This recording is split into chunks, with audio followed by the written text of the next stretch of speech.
Mga bata, Magandang umaga po, teacher. kamusta kayong lahat? Okay lang po, teacher. Mabuti.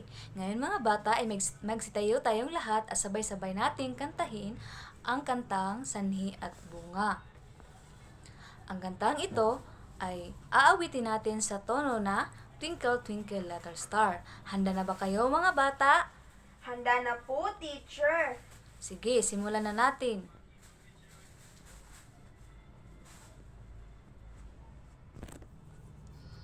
Sanhi, sanhi, bunga-bunga, may dahilan yan ang una.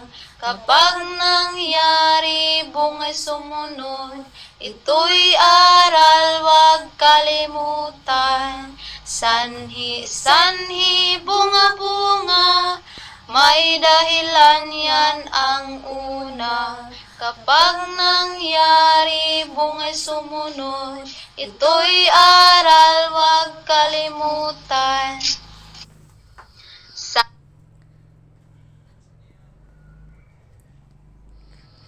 Sanhi at bunga sila'y magkaugnay, tandaan natin yan ang palaging tama. Kapag alam mo magiging handa, sa buhay natin ito ay mahalaga. Sanhi, sanhi, bunga-bunga, may dahilan yan ang una. Kapag nangyari, bunga'y sumunod, ito'y aral, wag kalimutan. Sige, maaari na San- kayo po. Salamat po, teacher. Ngayon mga bata, ang tinalakay natin kahapon ay tungkol sa pangalang pambalana at pangalang pantangi. Ano nga ulit ang pangalang pambalana mga bata? Ang pangalang pambalana ay tawag sa karaniwan or pangkalahatang ngalan ng tao, bagay, hayop, lugar, or pangyayari po, teacher. Tama. Ano naman ang pangalang pantangi? Ang pangalang pantangi ay ang tawag sa tiyak na ngalan ng tao, bagay, hayop, lugar, or pangyayari po, teacher. Magaling. Ngayon mga bata, upang mas malaman ko na inyo pang natatandaan ang ating tinalakay kahapon, ay may gawin kayong aktibidad. Ang aktibidad na ito ay tinatawag na Kilalanin Mo Ako. Ang gagawin nyo lang ay kilalanin nyo ang mga nakasalungguhit na salita sa bawat pangungusap, kung ito ba ay pangalang pambalana o pangalang pantangi. Maliwanag ba mga bata? Opo, teacher. Sige, simulan na natin.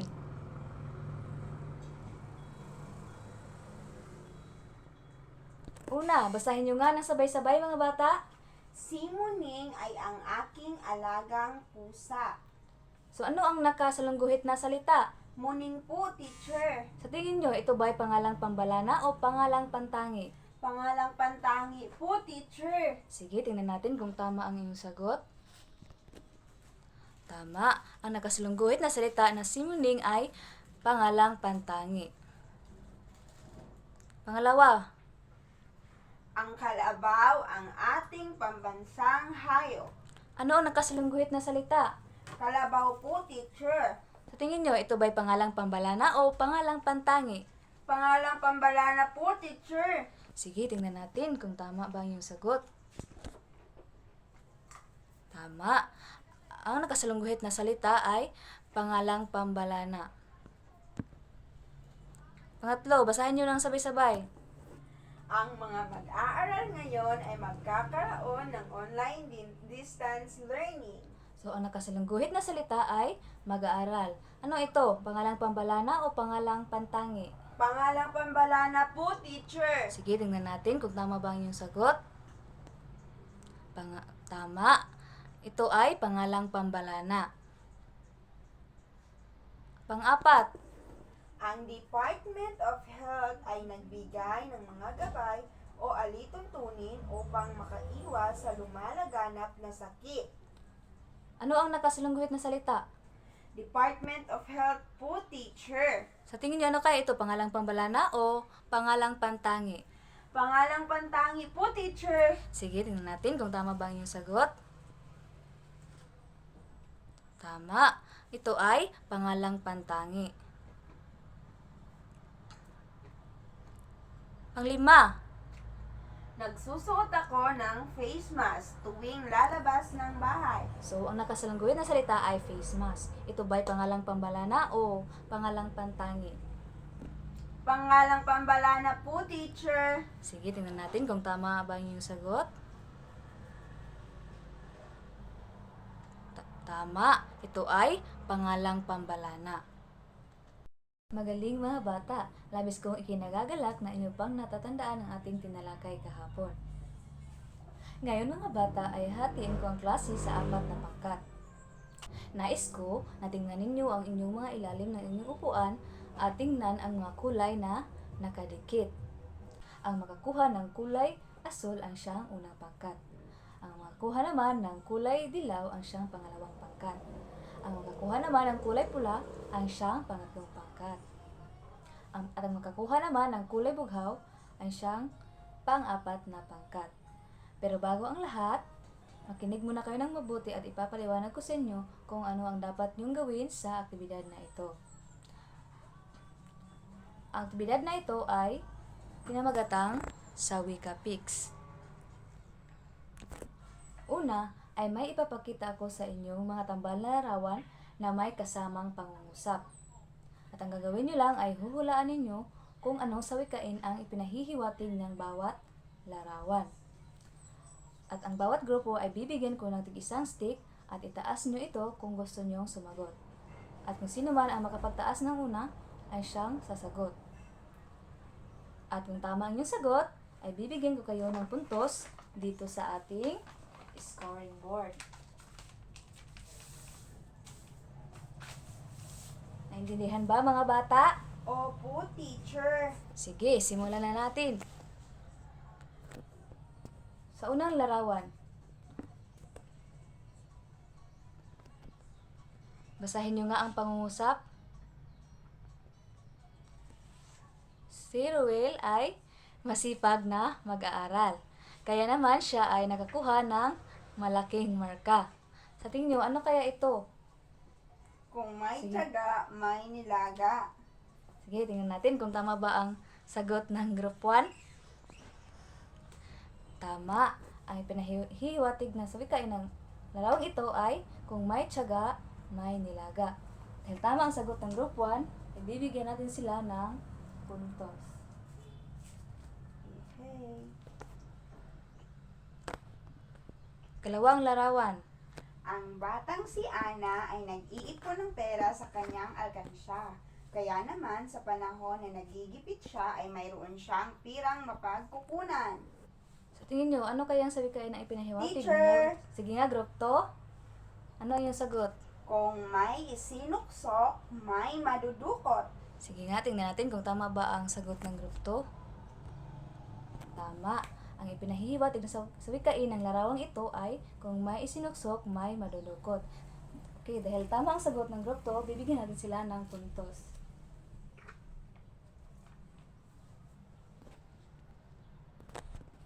Katlong larawan. Ang batang si Jose ay bait sa kanyang kapwa, kaya naman siya ay may maraming natatanggap na biyaya. Sa tingin nyo, ano kaya ito? Teacher, teacher, Sige nga, teacher! Group 1, ano yung sagot? Kung may itinanim, may aanihin. Sige, tingnan natin kung tama ang sagot ng Group 1. Tama. Ang Yay! pinahiwatig na sawikain ng larawang ito ay kung may kung may tinanim, may aanihin. Dahil tama ang sagot ng Group 1, bibigyan natin sila ulit ng puntos. Yay!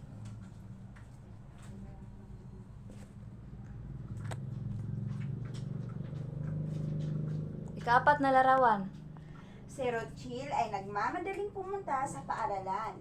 Kaya naman siya ay nadapa at nasugatan. Ano kaya ito?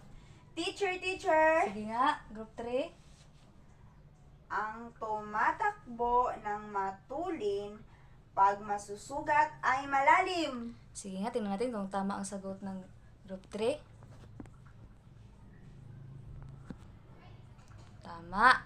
Yay! Magaling mga bata. Ngayon mga bata ay atin nang tingnan kung sino ang nakakuha ng mataas na puntos. At ang nakakuha ng mataas na puntos ay ang Group 1. Yay! Sige. Ngayon, bigyan natin ang Group 1 ng fireworks clap. Ganito lang yun. 1, 2, 3. 1, 2, 3. Sige nga. 1, 2, 3. 1, 2, 3.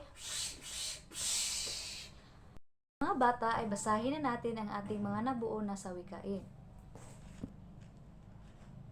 Una, kung may tiyaga, may nilaga. Kalawa, kung may isinuksok, may madudukot. Katlo, kung may itinanim, may aanihin. Kaapat, ang tumatakbo ng matulin, pag masusugat ay malalim. So ano ang napansin ninyo sa mga sawikain? Mayroong dahilan at resulta po, teacher. Tama. Ang bawat sawikain ay binubuo ng dalawang pangyayari. At sa bawat sawikain ay mayroong dahilan at resulta.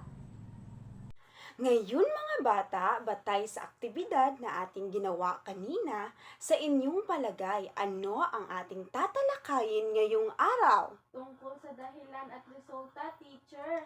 Tama! Ang ginawa nating aktibidad kanina ay mayroong kaugnayan sa ating bagong aralin. Ang tatalakayin natin ngayong araw ay tungkol sa sanhi at bunga ng mga pangyayari. Pero, bago natin formal na simulan ang ating talakayan, ay mayroon muna ako sa inyong babasahin na maikling kwento. Maliwanag ba mga bata? Opo, teacher. Magaling! Pero bago ang lahat, ay mayroon muna ako sa inyong ipakikilala na espesyal na bisita. Gusto niyo bang makilala kung sino siya mga bata? Opo, teacher. Mahusay! Ang ating espesyal na bisita ay si Teacher Mara. Ngayon mga bata, say hi to Teacher Mara. Hi, Teacher Mara. Magaling! Ngayon mga bata, si Teacher Mara ay mayroong dalang isang kahon na may laman ng mga paalala na dapat ninyong sundin at gawin sa ating klase. Maliwanag ba mga bata? Opo, teacher. Magaling! Ngayon ay atin nang buksan ang dalang kahon ni Teacher Mara at ating isa-isahing basahin ang mga paalala na kanyang daladala. Maliwanag ba mga bata? Opo, teacher. Magaling! Ngayon ay basahin ang unang paalala. Huwag makipag-usap sa kaklase. Tama, kapag ang guro ay nagsasalita dito sa harapan, dapat kayo ay hindi makipag-usap sa inyong mga kaklase o katabi. Maliwanag ba mga bata? Opo, teacher. Magaling! Ngayon naman ay dumako na tayo sa ikalawang paalala. Makinig ng mabuti sa guro. Oo, kapag ang guro ay nagsasalita dito sa harapan, dapat kayo ay makinig ng mabuti. Ngayon, pangatlong paalala. Irespeto ang mga opinyon ng inyong mga kaklase. Tama, inyong pakatandaan na ang bawat isa sa inyo ay mayroong sariling opinyon. Kaya naman dapat ay marunong kayong rumispeto sa opinyon ng inyong mga kaklase. Maliwanag ba mga bata? Opo, teacher. Ngayon ay dumako na tayo sa pang-apat na paalala. Pakibasa mga bata. Itaas ang kamay kung gustong sumagot. Tama, kung kayo ay gustong sumagot, dapat ninyong itaas ang inyong mga kamay. Maliwanag ba mga bata? Opo, teacher. Mahusay, ngayon ay dumako na tayo sa panghuling paalala. Huwag maingay at huwag magsulat pag hindi inuutusan. Maliwanag ba yan mga bata? Opo, teacher. Magaling! Ngayon mga bata ay dumako na tayo sa pagkikwento. Handa na ba kayong makinig mga bata? Opo, teacher. Magaling! Ang kwentong ito ay pinamagatang Ang Batang si Buknoy.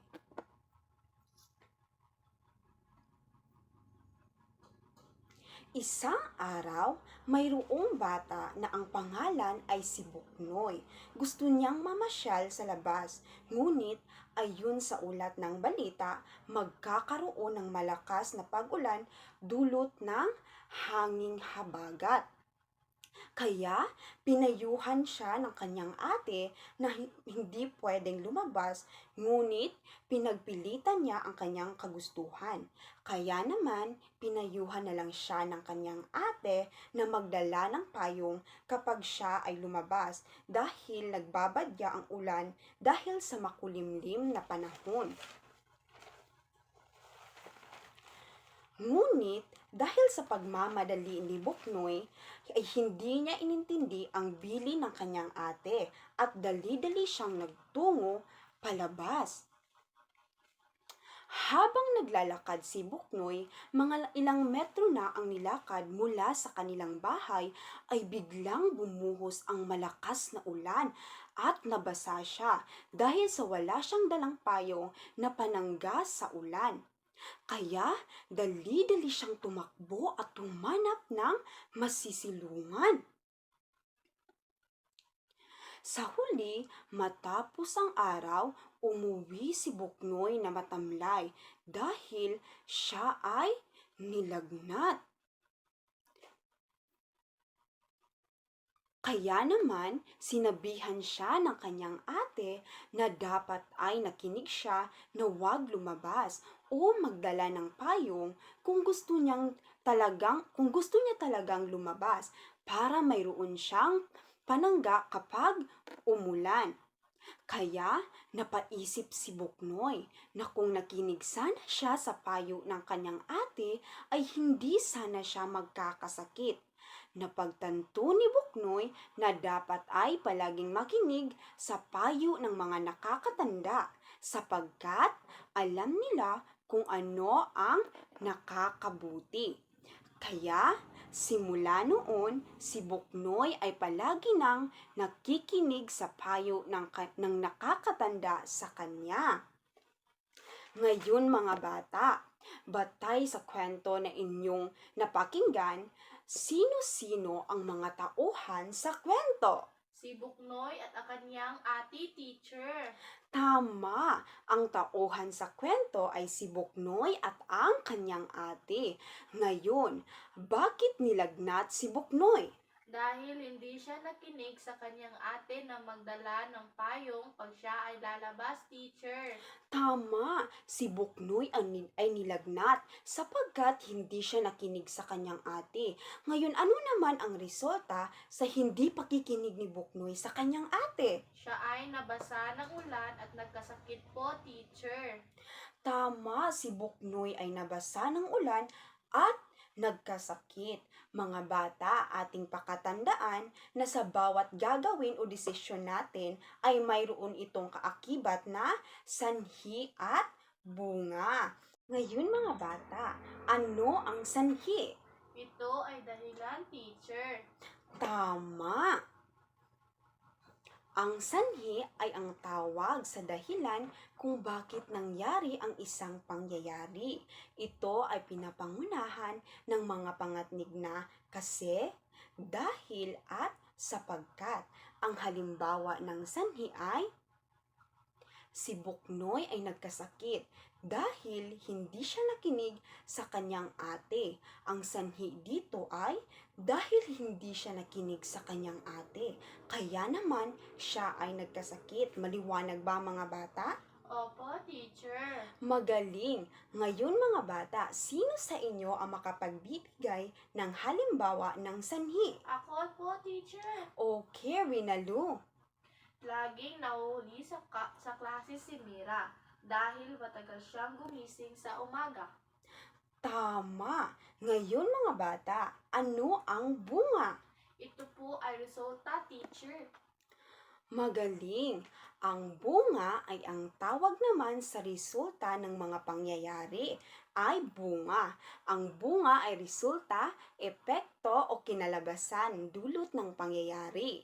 Ito ay pinangungunahan ng mga hudyat na nagpapahayag ng bunga o resulta tulad ng kaya naman, kung bunga nito at tuloy.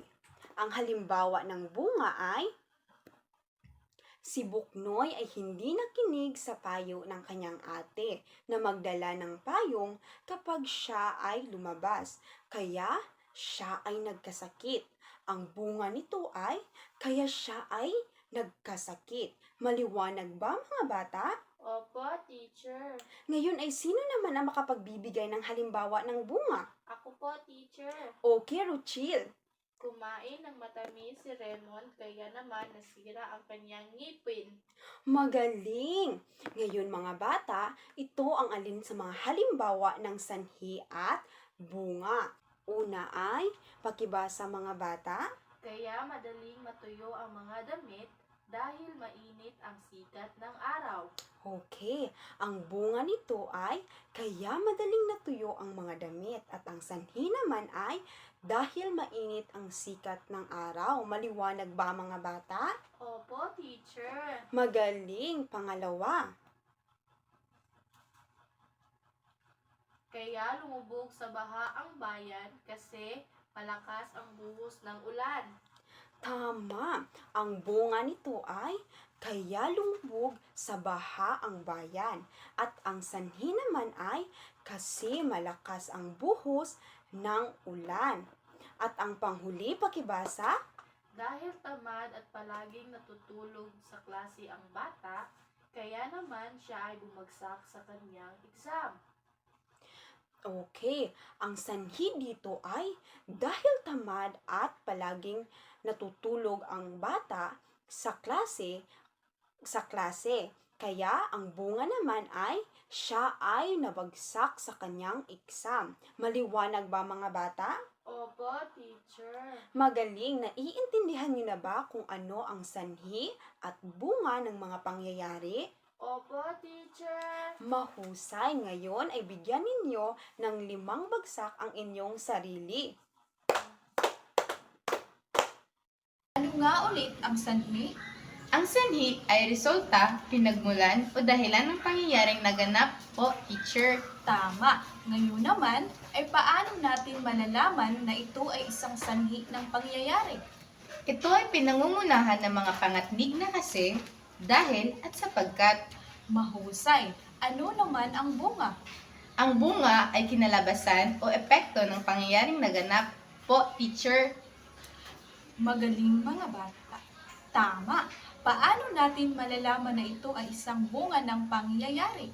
Ito ay pinangungunahan ng mga hudyat na nagpapahayag ng bunga o resulta tulad ng kaya naman kung bunga nito, teacher. Magaling mga bata. Ngayon ay bigyan nyo ng 5 bagsak ang inyong sarili sapagkat kayo ay nakinig ng mabuti sa ating talakayan. At ngayon mga bata, sumusunod ba kayo sa payo ng nakakatanda sa inyo? Opo, teacher. Magaling! Ngayon mga bata, sa tingin nyo, bakit kaya mahalaga ang pagsunod sa mga payo ng nakakatanda o magulang? Teacher, mahalaga po ang pagsunod sa mga payo ng mga nakakatanda o magulang sapagkat alam nila kung ano ang ikabubuti at ikakasama po namin, teacher. Tama! Dapat talaga na sundin ang mga payo ng nakakatanda sa inyo kasi sila ang nauna at alam nila kung ano ang mga bagay na ikakasama o ikakabuti sa bawat pangyayari sa inyong buhay. Sila ang mas may alam kung ano-ano ang dapat at tamang gawin at sana lahat sa inyo dito ay masunurin sa mga magulang. Maaasahan ko ba sa inyo yan mga bata? Opo, teacher. Mahusay! Ngayon mga bata, sa parehong pangkat ay mayroon ulit kayong gagawin na aktibidad. Mayroon akong inihanda na 4 na istasyon at mayroong gawain at kailangan nyong sagutan. Ang gagawin nyo ay libutin ang lahat ng istasyon at sagutin ang mga nakalagay sa bawat istasyon. Bibigyan ko lamang kayo ng 5 minuto para sa pagsagot. Maliwanag ba mga bata? Opo, teacher. Mahusay. At ngayon, Handa na ba kayong mga bata? Opo, teacher, handa na. Mahusay. Ngayon ay atin nang simulan.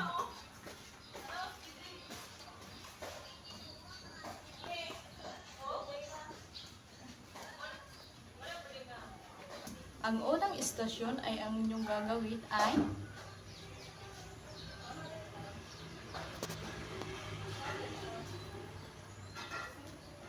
panuto. Magbigay ng 5 halimbawa patungkol sa sanhi at bunga. At ang pangalawang istasyon ay tukuyin ang salitang nakasalungguit kung ito ay sanhi o bunga.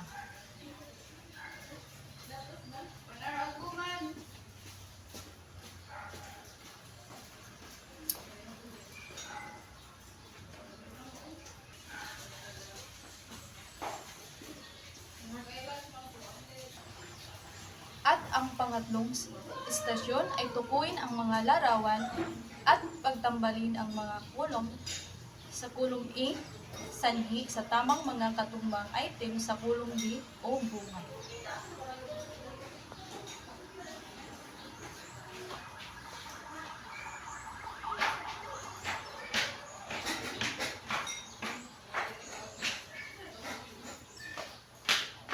At ang pang-apat na istasyon ay bilugan ang sanhi at salungguhitan ang bunga.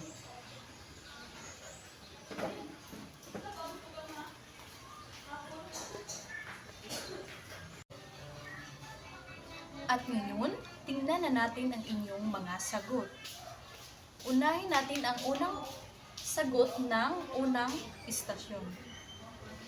Wow, tama! At ngayon naman, tingnan natin ang pangalawang istasyon.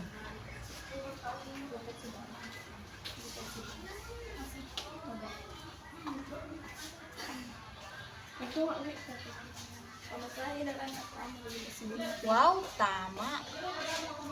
Magaling mga bata.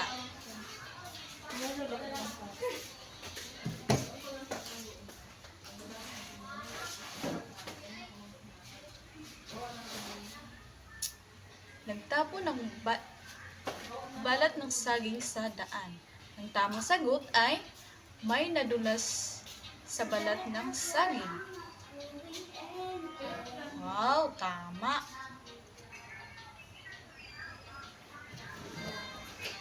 At ngayon, tingnan naman natin ang sagot ng ikatatlong istasyon.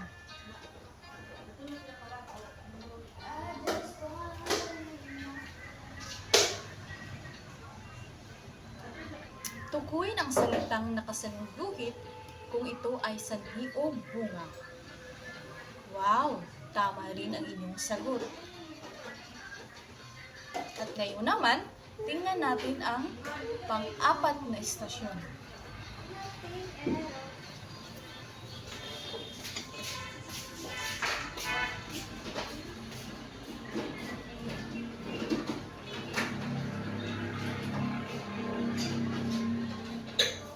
Panuto, bilugan ang sanhi at salungguhitan ang bunga. Wow, tama rin ang inyong sagot. Magaling mga bata, lahat ng inyong sagot ay tama. At ngayon mga bata, may inihanda akong maikling pagsusulit na kailangan nyong sagutan. Ang kailangan nyong gawin ay tukuyin kung sanhi o bunga ang pahayag na may salungguhit at bigyan ko kayo ng 5 minuto para sa pagsagot. Maliwanag ba mga bata? Mabuti. Ngayon ay simulan nyo na.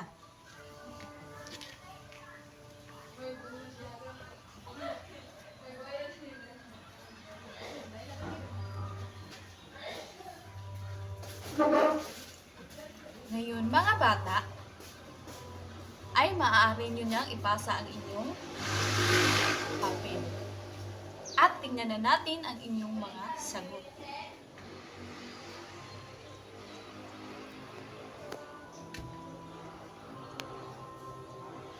Wow! Ang unang sagot ay bunga. Ang pangalawa, sanhi, pangatlo, bunga, at pang-apat, bunga, at panglima, sanhi. Magaling mga bata, lahat ng inyong sagot ay tama. At ngayon mga bata, para sa inyong takdang aralin, ay magbigay ng 5 halimbawa o pangungusap na may nilalaman na sanhi at bunga at ipasa ito bukas ng umaga. Maliwanag ba mga bata? Magaling! At dito nagtatapos ang ating klase ngayong araw. Paalam na mga bata!